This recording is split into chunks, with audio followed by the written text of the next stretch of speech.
Yesus telah menebus, telah mati, tapi Yesus bangkit pada hari ketiga. Dan hari ini kita peringati dengan sukacita, katakan amin. Pada hari Jumat yang lalu kita sudah belajar bagaimana saudaraku, ya, lambang daripada kematian Yesus ataupun hari Paskah pada perjanjian baru ini dapat kita lihat dari perjanjian lama, di mana orang Israel dibebaskan Tuhan dari perhambaan Mesir, perbudakan. Kita juga dibebaskan Tuhan dari perbudakan dosa, perhambaan setan, dari hukuman kekal. Itulah gunanya kita semuanya mengalami Paskah ataupun mengalami hidup yang percaya kepada Yesus yang telah mati untuk kita. Amin. Ya, kita sudah belajar bahwasanya pada waktu Paskah pertama itu di Mesir, bagaimana supaya seseorang itu boleh bebas daripada kematian anak sulung. Ada 5 perkara. Saya ulangi sedikit saudaraku, yaitu pertama, harus ada domba Paskah. 1 Korintus 5 ayat 7 berkata, Yesus itu domba Paskah kita. Kedua, harus darahnya dioles di pintu, cenang pintu, di kosen. Sekarang ini semua kita menerima darah Yesus di hati kita, menyucikan semua dosa kita dan membebaskan kita daripada hukuman kekal. Amin. Lalu kemudian semua orang Israel yang sudah menyembelih domba Paskah dan menaruh darah pada cenang pintu harus tinggal di rumah itu, sehingga malaikat maut tidak bisa membunuh anak sulung di rumah itu. Kita juga harus tinggal di rumah Tuhan. Puji Tuhan, hari ini kita datang ke rumah Tuhan. Sesudah ini pun selama hidup kita tetap tinggal di rumah Tuhan. Selanjutnya mereka membagi tubuh ataupun daging domba Paskah itu. Tidak untuk dirinya sendiri, mereka membagi kepada orang-orang yang memerlukannya. Kita juga saudaraku, Perintah Agung berkata beritakan Injil, yaitu kematian Yesus dan penebusannya bagi kita. Semua kita harus anak asuh.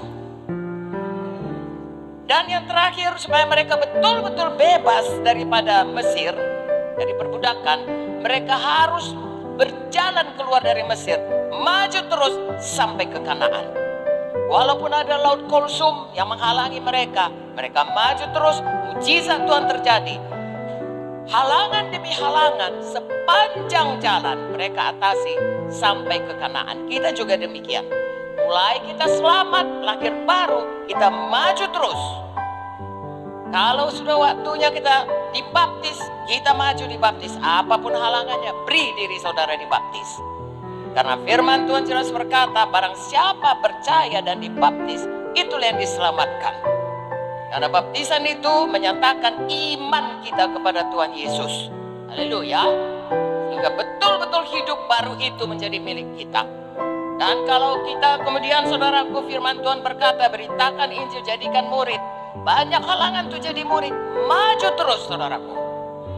Tuhan menyuruh kita berbuah, banyak perkara yang akan kita hadapi. Maju terus berbuah lebat di hadapan Tuhan. Apapun halangannya, tidak pernah Tuhan meninggalkan kita. Tuhan selalu menyertai kita, kasih-Nya, kuasa-Nya selalu menyertai kita. Dan kita pasti keluar lebih dari orang yang menang. Nah, inilah saudaraku yang sudah kita pelajari. Dan hari ini Yesus membenarkan itu semua dengan kebangkitannya. Amin. Nah, kita baca ayatnya Lukas 24 ayat 1, 2, dan 3. Peristiwanya saudaraku. Tetapi ayat 1, pagi-pagi benar pada hari pertama minggu itu mereka pergi ke kubur membawa rempah-rempah yang telah disediakan mereka. Mengapa? Karena murid-murid lupa bahwasanya Tuhan sudah berkata hari ketiga dia bangkit.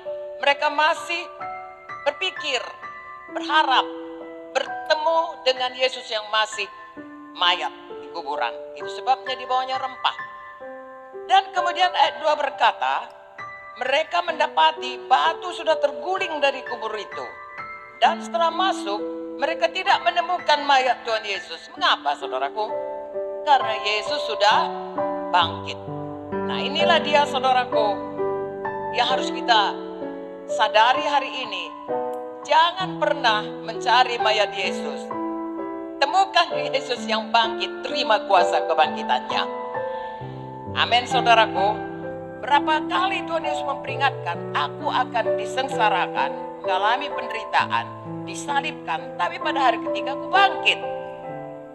Jadi kalau bangkit, tidak perlu dibawa rempah-rempah.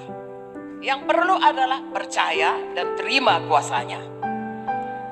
Banyak perkara dalam hidup kita ini kelihatan baik, tapi kalau tidak sesuai dengan firman Tuhan, itu akan sia-sia.